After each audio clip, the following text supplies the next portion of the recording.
After last week's episode, what did you think would have happened to Roger? Would he be dead, alive, or what? I had no idea. Well, I'll guess it's up to this week's episode 508, Famous Last Words, to find out. That's coming right up after this.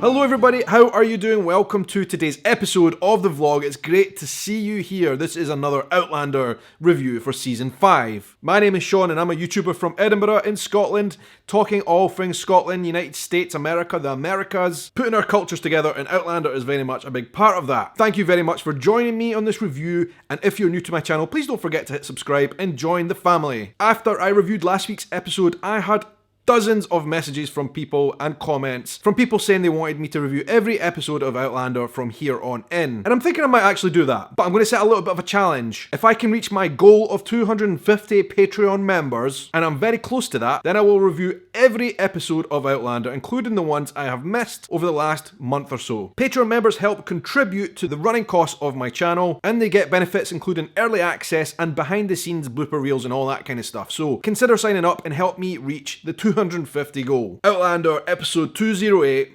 Famous Last Words. We were all distraught after last week. Murtagh, he was gone.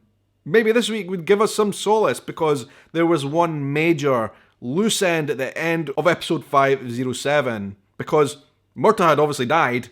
What about Roger? He was hanging there, or someone was hanging up there on the tree wearing his clothes, and we know that he had an altercation with Buck Mackenzie, his ancestor. So the big question is, Roger, would he be dead or alive? And I really hoped that they would tell that story in today's episode rather than dragging it out for weeks and weeks. My fear was it was going to be the ongoing saga of Where is Roger, or something like that. Thankfully, I'm here to tell you right now that was not the case. The question of Roger is answered in today's episode, and I want to say up front, right here and now, there's going to be spoilers for this episode from here on in. So, if you haven't watched the episode, you might want to turn away, watch the episode, and then come back to me in a couple of days' time and rewatch this. And remember, this is a discussion. I want to know your thoughts down in the comments below, please.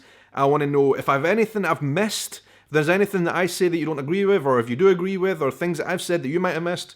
Let me know down in the comments below. I'll be spending the next couple of hours after this goes live answering questions and replying to all comments. And this episode opens with Roger. And he's very much alive. Surprise, surprise. However, it was a Roger of the future. The Roger of his past in the future.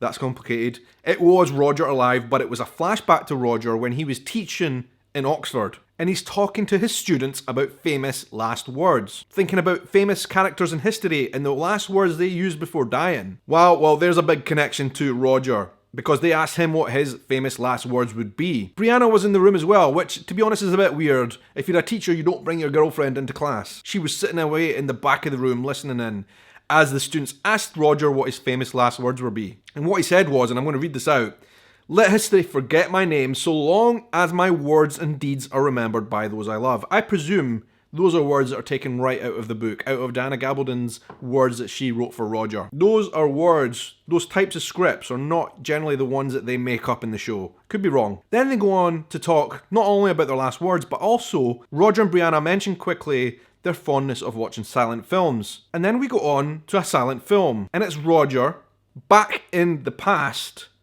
but actually in the future. The Roger that we know now in the show that was just hung, there is a silent movie about that sequence of him hanging, Jamie going to get him and finding out he is breathing and hasn't actually died, we think, but needs urgent medical attention from Claire to save his life. Right, I'm going to say something up front here, right at the very start of what we're about to see throughout this episode, right? So a bit of an early review, which is a theme throughout this episode. Roger's not dead, alright? A lot of you guys who read the books already knew this, but you didn't know how they were going to play this. I have been looking on Twitter since watching the episode and kind of getting other people's reactions, and they were not happy with it. There's a lot of people out there who did not like this either, so I'm not alone. And for me, I don't know, it seemed like something they wanted to be very clever and creative with. Telling Roger's story of him hanging and how he survived, and then all the flashbacks he got of that moment through a silent film. Guys, I despise silent films. I always have. They've freaked me out. I don't know why. I would never have survived back in those days when you only had silent films. I really, really disliked it. I need the audio. I need the audio experience and the visual. There's something about silent films that have always freaked me out, and I disliked this immensely. I did not like what they did with it. Sorry, guys. There might be a few people out there that did like this creative direction they took with it. Obviously not something from the books, but I do see the connection, because obviously Roger and Brianna talking about how they like to watch silent films, that's one. But then we go and find out more of the truth of the story, because Roger, after his accident, him hanging, what happened is he managed to get his hand on the rope, which created just enough breathing space, presumably, that he could just stay conscious enough and not die. That's what happened. That's how he survived. He had his hand on the rope. Jamie cut him down, and Claire inserted a pipe into his windpipe and forced air into his lungs, essentially, kept him alive. That's how he survived, but this whole thing was played out in a silent film. And then we found out Roger, after his accident, because it skips forward a few months, Roger is now essentially mute. He can't speak because of his accident. His injuries sustained with the rope around his neck made him not able to speak at all. So I get that that is a very good play on a silent film, Roger not being able to speak. He is silent, and the whole theme of this episode is about Roger being silent. I still didn't like it. I did not like it at all. I am not a fan, like I said, of silent films whatsoever. Never have been able to watch one. So this just did not do it for me. But maybe that's just a personal thing. I want to know your thoughts on this, guys. Please down below in the comments. Through those flashbacks, we did get to see some other key moments. For example, how did he end up on that tree in the first place? Well, it was Buck Mackenzie. But, surprise, surprise, and this is something that did catch me off guard, Buck approached Governor Tryon and said, I found one of the men. And it was Roger. Basically, Buck handed over Roger to the British soldiers and Governor Tryon. So does that mean that Buck was in fact a spy who had infiltrated the other side and he was actually fighting for the British? It was obviously just a very brief moment of seeing Buck, played by the actor of Dougal Mackenzie as well, Graham McTavish. I've got the feeling, it was a very brief appearance in this episode, but I've got the feeling we have not seen the last of Graham McTavish, who played Dougal and now is also playing Buck Mackenzie. Definitely don't think we've seen the last. I don't think we'll see him in the very near future, but I think we will see him again. So, that was interesting. He handed over Roger to the British and they said, we're going to teach them a lesson, we will hang 3 of them, choose 3 and put them up on the ropes. And Roger obviously made it. So that's one big theme, which we will come back to in a wee second. But then we go to the other big theme, which is covered in a very, very momentary fashion, I think. And too much of a quick moment for us to truly appreciate what was going on, because Jocasta went to the burial site for Murtagh, which I believe was on Jamie's plantation, his big house at Fraser's Ridge, and had a bit of a saying goodbye. She sang a song for him. There was a stack of stones in the yard of Jamie's house, which presumably is where Murtagh was buried.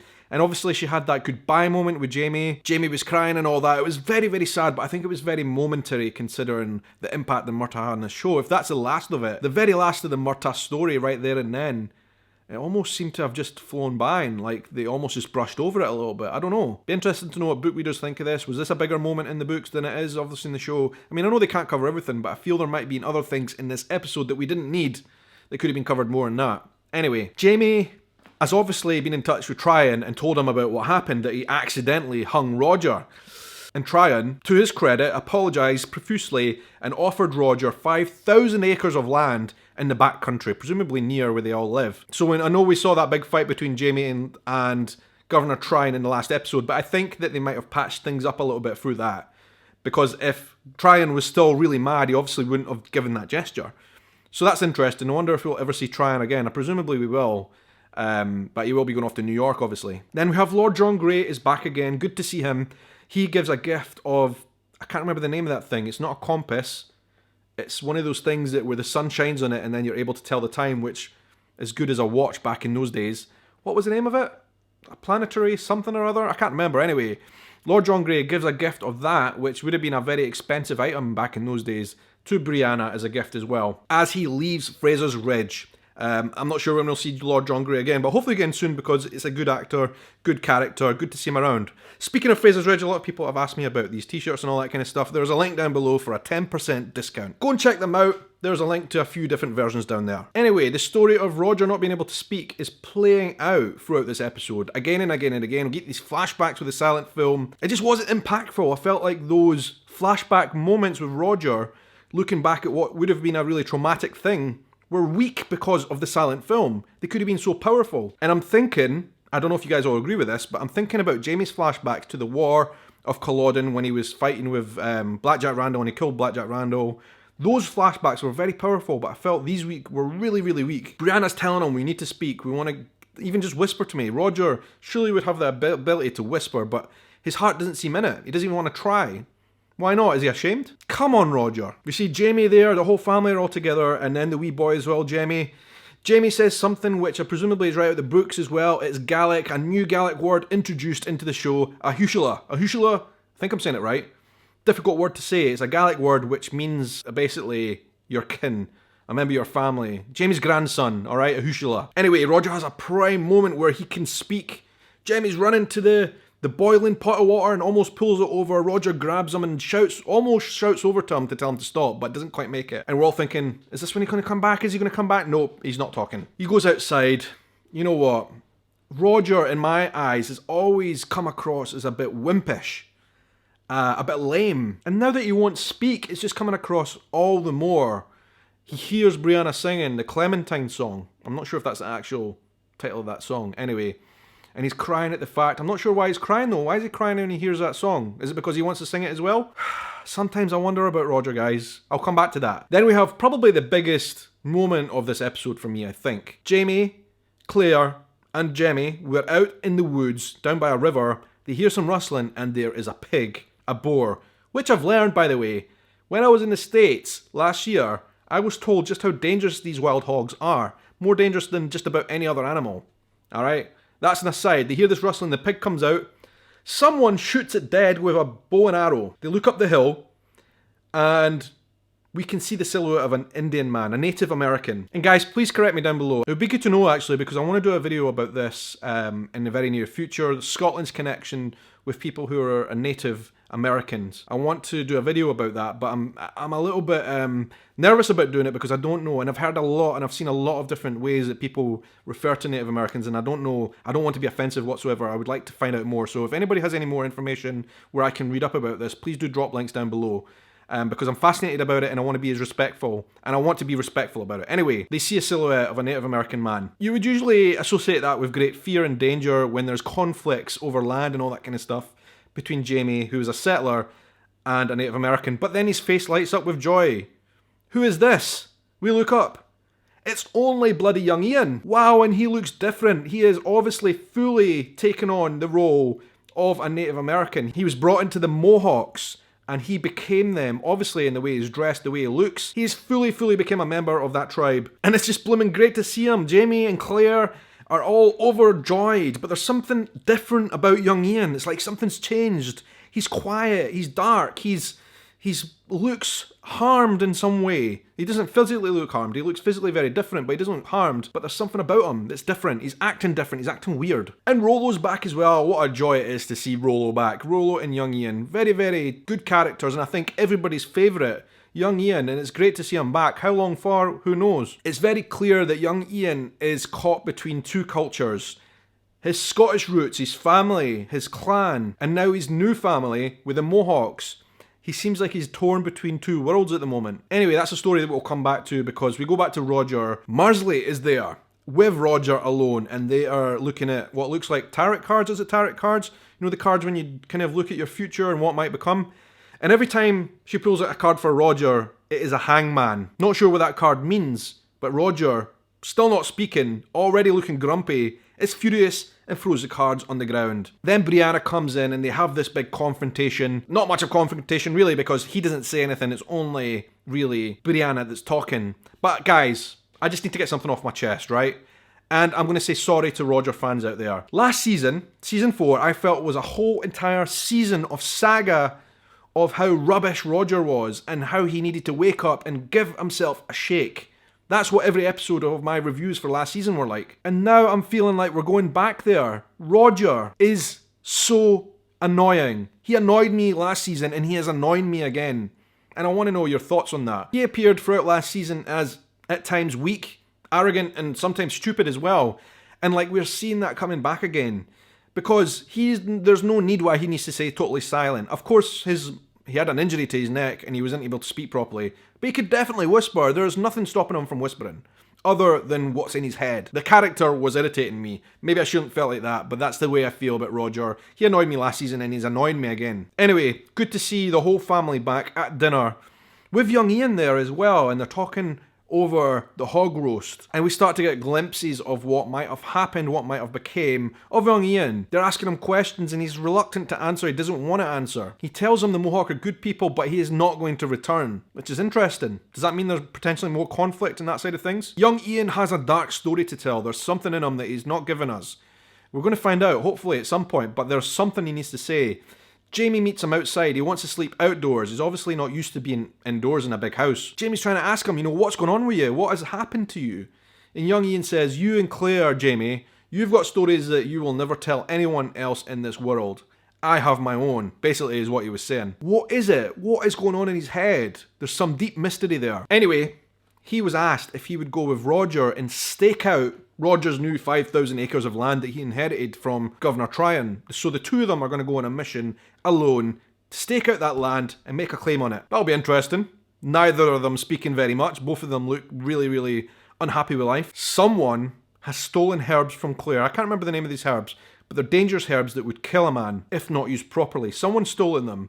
And we've got a suspicion it's either Roger or young Ian. What are they up to? Anyway, they go off in the woods together with Rollo in tow and their horses. But then you see at night time, and as they roam the land and all that kind of stuff, you can see that something's not quite right with either of them. We have a moment where Roger stands on a cliff and he's looking out as if he's about to jump off. Then he remembers something. He remembers when he was hanging, the only thing that stopped him from actually dying was the sight of Brianna.